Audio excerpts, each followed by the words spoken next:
আসসালামু আলাইকুম। আশা করি সবাই ভালো আছেন। আল্লাহর রহমতে আমরাও ভালো আছি। তো এখানে দেখেন শীত না আসতেই শীতের শাক নিয়ে নিছি, সরিষার শাক। তো আমি নিচে গেছি হাঁটতে হাঁটতে শাক আনার জন্যই।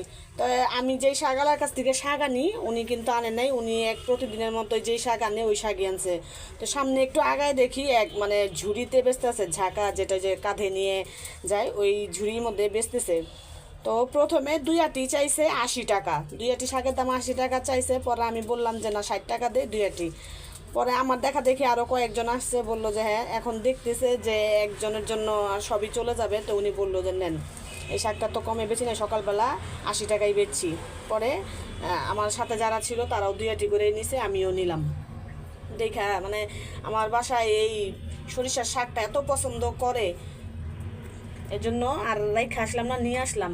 আর এখানে এই যে ডিম সিদ্ধ দিছি, ডিমের ভবিষ্যৎ দেখেন কি যে একটা অবস্থা। এই ডিম ছিলতে গিয়ে মনে হয় কি আমার কান্না এসে পড়ছে, এত অবস্থা খারাপ। তো এই ডিম দিয়ে পেঁপে রান্না করব আর শাক ভাজি করব। তেল গরম হয়ে গেছে, ডিমটা আগে ভাইজা নিই। একটু হালকা হলুদ লবণ দিয়ে দিলাম।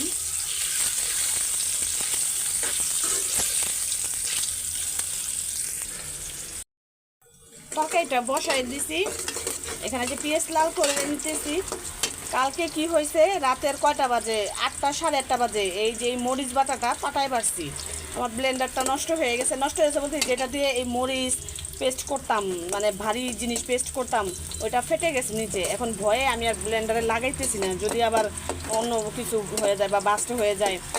একবার তো ছিটকা একদম পুরা দেওয়াল টেওয়াল শরীর টরিল মাখাই গেছিলো ওই মরিচ, এই কারণে ভয়ে আর ব্লেন্ডারে দেই নেই, পাতাই কষ্ট করে বাইটা নিছি।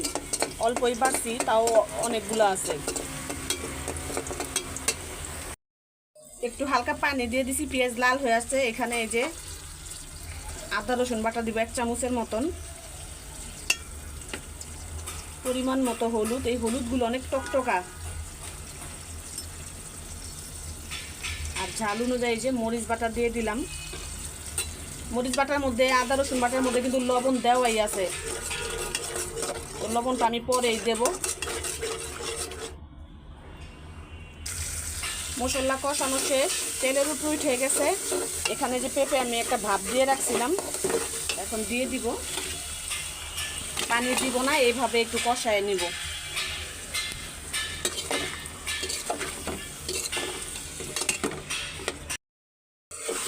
তরকারি কষানো শেষ, এখন ঝোলটা দিয়ে দিব। আর একটু ভালো করে তেলের উপর উঠায় নেই।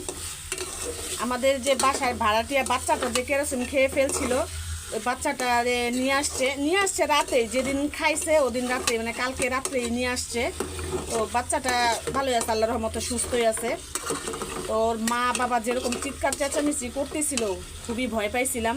তো বাচ্চার মা বললো বাচ্চাটা নাকি একটু চঞ্চল টাইপের, খুবই চঞ্চল।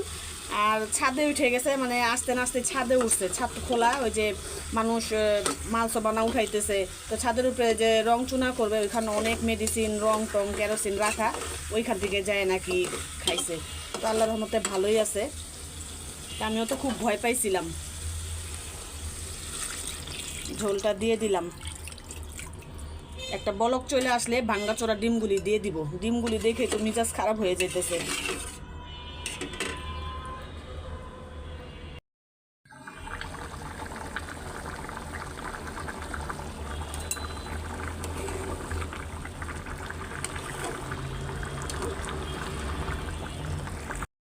ভাত খাইতে বসলাম।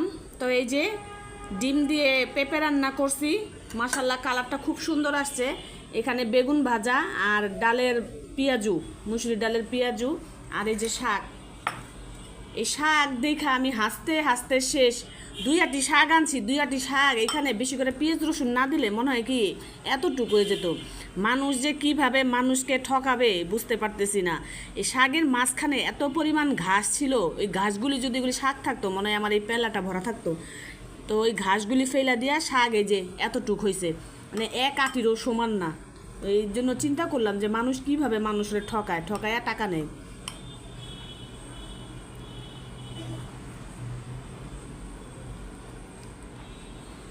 অল্প অল্প করে আগে সব কিছু নেই।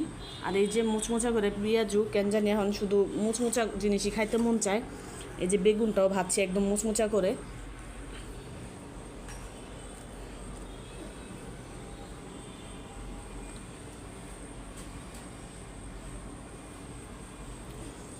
এই বছরে শীত না আসতেই শীতের শাক খাওয়া শুরু করছি।